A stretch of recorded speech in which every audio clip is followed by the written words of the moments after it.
Vous avez vu qu'il y a une grande opération de séduction à l'égard des maires de France qui a été lancée depuis quelques jours. Alors, évidemment, moi, comme nous tous, j'imagine, on s'en réjouit. On s'en réjouit parce que ça permet en quelque sorte de remettre, si vous me permettez cette expression, l'église au milieu du village et de respecter le travail immense qui est fait par les élus locaux dans ce pays. Et je ne peux pas vous cacher que c'est une bonne nouvelle parce qu'au cours des quelques années qui ont précédé, on a vécu quand même quelques moments un peu compliqués où on a pu, à certains moments, être un peu stigmatisé. Je ne reviens pas sur la baisse des dotations, et pour être tout à fait franc, ça ne relève pas que du président de la République actuelle, puisque c'est son prédécesseur qui avait entamé une baisse très très forte des dotations de fonctionnement des communes. Et pour une commune comme Longueville, mais c'est le cas pour notre communauté de communes, c'est 50% de baisse des dotations de l'État, ce qui fait que ça devient très très très compliqué d'investir au bénéfice des citoyens. Pour aussi parler quand même d'un sujet qui nous inquiète beaucoup, qui est celui de la taxe d'habitation. On ne sait toujours pas exactement à quelle sauce on va être mangé, si ça va être compensé à l'euro près, comment ça va être compensé, et puis surtout on ne sait toujours pas qui, in fine, paiera réellement, continuera à payer la taxe d'habitation. Est-ce que ce sera 80% des Français, 100% des Français?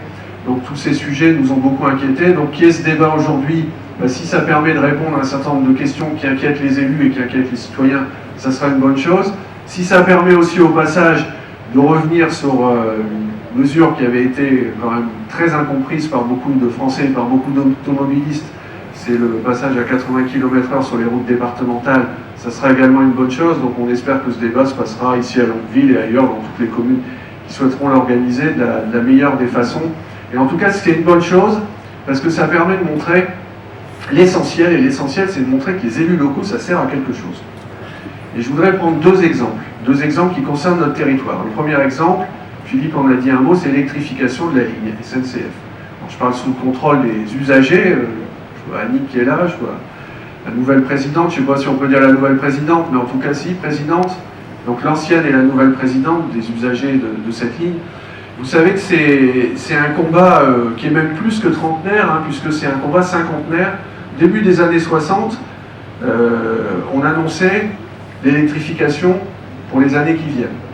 On est en 2019 et je ne dois pas vous cacher que c'est pour nous tous une vraie satisfaction, même un grand bonheur collectif, parce que enfin les travaux ont commencé et on ne veut plus parler de cette électrification au futur, mais on en parle au présent, puisque les travaux ont démarré le 2 janvier dernier.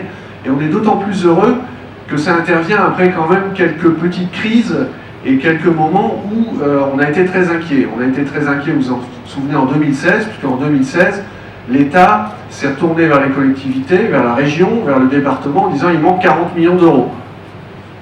Et à ce moment-là, et ça me permet de rendre hommage ici à Longueville à quelqu'un qui nous a quittés l'année dernière, c'est Jean-Jacques Barbeau, le président du conseil départemental, qui au moment où il a fallu prendre cette décision qui n'était vraiment pas facile à prendre pour le département, parce qu'on n'est pas dans notre champ de compétences, on ne nous a jamais rien demandé, c'est à la région et à l'État de financer l'électrification en grande partie, et à la SNCF un petit peu.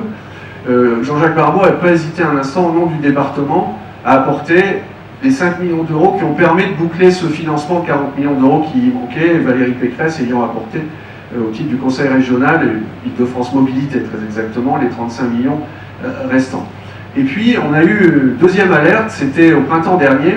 Au printemps dernier, l'État s'est à nouveau retourné vers les collectivités en disant il manque à nouveau 40 millions d'euros. Alors là on a cru à un moment que c'était une blague parce que on s'est dit mais ils ont oublié, on les a déjà apportés il y a 2 ans, mais non, c'était à nouveau 40 millions d'euros. Alors cette fois-ci, pour être tout à fait franc, c'est une avance qu'on va faire.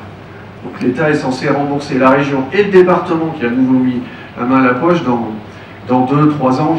C'est un peu dubitatif, mais bon, on verra. De toute façon, voilà, on n'avait pas le choix des armes, on attend ce projet depuis tellement longtemps, et pourquoi on l'attend? On l'attend parce que, alors, même si il faut quand même avoir le courage de dire que pendant 2 ans, un peu plus de 2 ans, là, ça va être un peu compliqué, dans la phase de travaux. Un peu compliqué parce que vous avez vu que depuis le 2 janvier, les derniers trains sont déjà supprimés, les 2 derniers trains départ Provins, départ Paris, donc 20h46, 21h46 départ Provins et 21h46, 22h46 départ Paris, avec des substitutions bus, mais qui sont plus longues en temps, on est entre 30 et 55 minutes de plus. Donc pour les gens qui revenaient, les usagers qui revenaient tard ou qui partaient tard, ça va être compliqué. Mais bon, on ne fait pas d'omelette sans casser les œufs, c'est le cas de le dire.